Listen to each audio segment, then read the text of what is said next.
আসসালামু আলাইকুম। আপনারা দেখতে পাচ্ছেন এখানে একটি ঢেঁড়স অর্থাৎ রামপটলের একটি বাগান এবং দেখুন এই রামপটলের বাগানে কিভাবে ঢেঁড়স ধরে আছে। এখানে দেখুন দুইটি ঢেঁড়স ধরে আছে, এই সাইডে জালি আছে, এখানে ফুল আছে, এখানে ফুল আছে। তো একটি গাছে দেখুন কতগুলো ঢেঁড়স আছে এখানে।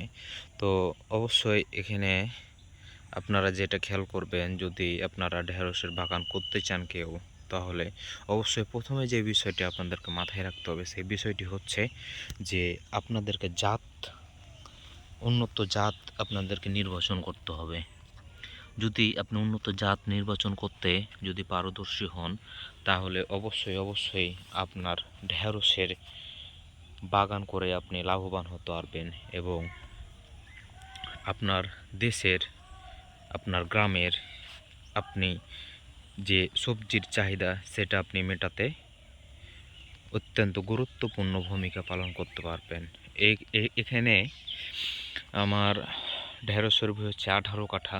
এই 18 কাঠা জমিতেই আমি ঢেঁড়স চাষ করেছি এবং আমার উন্নত জাত অর্থাৎ এখানে হাইব্রিড জাত ঢেঁড়স আমি রোপণ করেছি এবং দেখুন ডোগায় ডোগায় ঢেঁড়স এবং ফুল এবং ভরপুর একটা অবস্থা এবং গাছগুলোর গ্রোথ দেখুন কত সুন্দর। আর আরেকটি যেটা বিষয় আপনাদের খেয়াল রাখতে হবে, ঢেঁড়সের গাছ, তারপরে মরিচের গাছ, এই গাছগুলোতে কিন্তু অনেক দ্রুত আপনার ভাইরাস লাগে।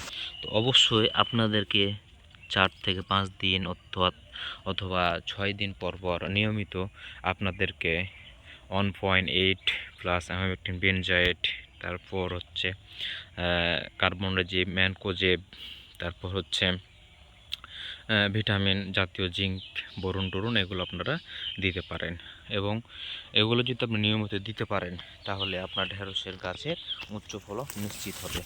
তো অবশ্যই আপনারা যারা এরকম ধরনের কৃষিমূলক ভিডিও পেতে চান, তারা অবশ্যই আমার এই চ্যানেলটি সাবস্ক্রাইব করবেন এবং ফেসবুকে ফলো দিয়ে আমার পাশে থাকবেন এবং নিত্য নতুন সব কৃষিভিত্তিক আপডেট পেতে এই চ্যানেলটিকে অবশ্যই সাবস্ক্রাইব করে রাখুন এবং সবাই দোয়া করবেন যাতে আপনাদের এই কৃষিভিত্তিক তথ্যগুলো দিয়ে আপনাদের উপকার করতে পারি, সেই জন্য যাতে কাজ করে যেতে পারি। সবাই দোয়া করবেন। আসসালামু আলাইকুম।